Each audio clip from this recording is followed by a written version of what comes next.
Et pour commencer, les revues littéraires qui nous sont parvenues et que nous parcourons toujours avec beaucoup d'intérêt. Alors, traversée, bien entendu, avec un numéro consacré à l'écrivain Abdelatif Lahabi que Patrice Breno a rencontré à Albi en avril dernier à l'occasion d'une invitation de l'ARPO, c'est l'association des revues en poésie. Et pour faire bonne mesure, on y trouve également une revue de la littérature maghrébine en général. Ensuite, le bibliothécaire, c'est la revue que Michel Dagnou envoie chaque trimestre à toutes les bibliothèques du pays avec une liste commentée des nouveaux livres sortis chez les éditeurs, dont Chloé Délice, cela va de soi.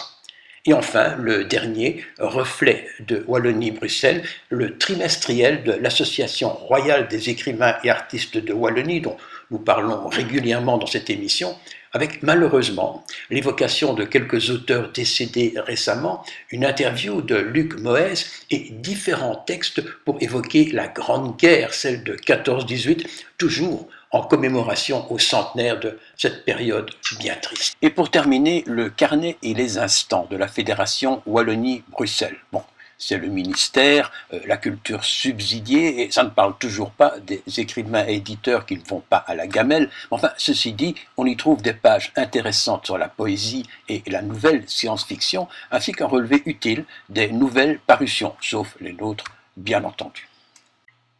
Paris tenu et bien tenu pour Sylvie Godefroy qui vient de présenter au théâtre du Fou Rire à Bruxelles la version scénographique de son dernier roman, L'Anagramme des Sens. C'est l'histoire d'une femme qui approche de la quarantaine, Anna, 2 jeunes enfants et ne reconnaît plus son mari. Elle fait le point. C'est l'histoire d'une femme qui ne s'aime pas et se rend compte que le train-train de la vie l'étouffe, qu'elle a passé le plus clair de son temps à s'occuper des autres et qu'il est grand temps qu'elle s'occupe maintenant d'elle. En fait, Anna, c'est bien évidemment Sylvie Godefroy elle-même, dans une impudeur audacieuse mais toujours très digne.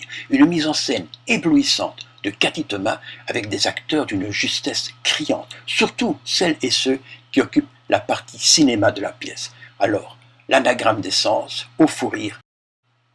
Nous sommes le 28 septembre au château de Pontois à Abbé-la-Neuve où a lieu la grande fête de la forêt avec les corps de chasse, la TV locale, Télélux, etc. Et c'est dans cet endroit de rêve qu'a été remis à notre amie et chroniqueuse d'Actu TV, Karine Laure-Desguin, le prix de poésie Pierre Noton, un prix doté d'une coquette somme d'argent, pour un texte qu'elle a écrit sur le thème imposé des tranchées pendant la guerre 14-18. Alors, c'est un texte que la pauvre Karine a dû lire sans trembler ni bredouiller devant une foule attentive. Et on reconnaît parmi les invités Pierre Nothomb lui-même, c'est d'ailleurs le père d'Amélie Nothomb, infiniment plus célèbre que notre Karine, mais bon, le ministre d'État, Charles Ferdinand, qu'on ne présente plus, Serge Boudahazi de la bibliothèque Yourcenar, etc., etc. Un autre prix littéraire remarqué, celui que l'AEB, donc l'Association des écrivains belges de langue française, vient de remettre à Pascal Oyois. Alors, souvenez-vous, cette responsable des éditions Parler d'être est passée dans Actu TV en mars de cette année. Et ce prix du meilleur roman historique des 5 dernières années lui sera remis pour sa trilogie La Chenée à Jacinthe, qui couvre toute l'histoire du XVIe siècle en Belgique.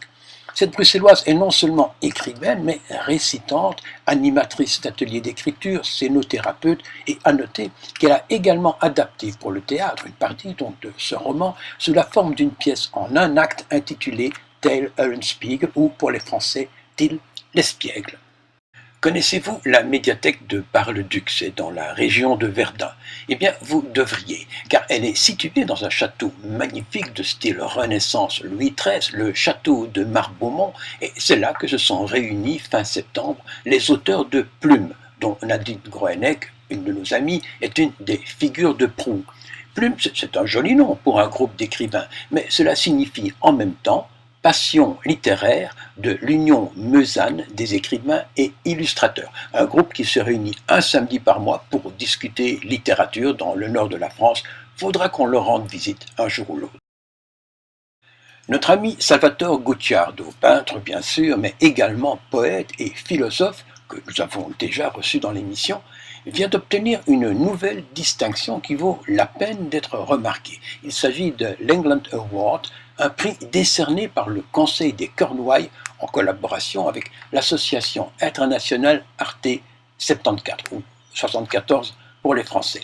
Des dizaines de peintres de toutes nationalités y participent en envoyant 2 toiles, parmi lesquelles le jury a sélectionné cette année celle de Salvatore, 2 tableaux intitulés Lyrisme aquatique et L'humanité se cherche, c'est bien dans la lignée de notre philosophe, qui a d'ailleurs entamé sa longue carrière à l'âge de 17 ans en réalisant une copie, mais quasi conforme, du fameux portrait de Camille Soutine par Modigliani. Et on termine avec les foires et salons qui se profilent à l'horizon, surtout en fin d'année. Alors pour commencer, tournez la page, qui aura lieu les samedis et dimanches 8 et 9 novembre. C'est d'ailleurs probablement le salon le plus ancien auquel nous assistons depuis, disons, une quinzaine d'années. Ensuite, 15 jours plus tard, une semaine bien curieuse pour les éditeurs et leurs auteurs, celle des 22 et 23 novembre, qui verra 2 grandes foires se présenter en même temps. Elles auraient peut-être pu se mettre d'accord. La grande foire du livre belge à Uccle, que tout le monde connaît, et au même moment, à 100 km de là, la foire du livre de Mons, tout aussi importante. Alors là, il va falloir se couper en deux, et quelque part c'est dommage, car beaucoup d'écrivains auraient aimé y participer, aux 2 bien sûr.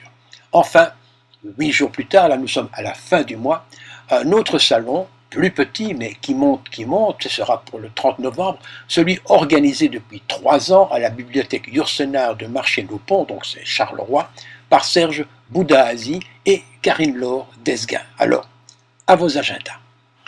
C'est dans le splendide hôtel du Prince de Ligne, en face du Parc Royal de Bruxelles, là où se réunissent d'ordinaire les députés du Parlement de la Fédération Wallonie-Bruxelles, excusez du peu, c'est là que s'est tenue début octobre l'ouverture officielle de la saison littéraire 2014-2015 de l'AEB, l'Association des écrivains belges de langue française. Alors, ne vous trompez pas, les personnes que vous voyez là sur l'image ne sont pas députés, mais écrivains, et parmi lesquels vous reconnaîtrez pas mal de visages qui sont déjà passés sur Actu TV. Ce fut une séance académique prestigieuse, peut-être un peu pompeuse, présidée par le nouveau président Jean Lacroix, et au cours de laquelle les prix de l'année ont été décernés, entre autres, à Pascal Oyois, dont nous venons de parler il y a 2 minutes. Virton en Gaume, à quelques kilomètres du Luxembourg. La revue Traversée y organisait début octobre son 2e marché de la poésie dans les caves de l'hôtel de ville. En fait, des locaux fort bien aménagés pour y accueillir des manifestations.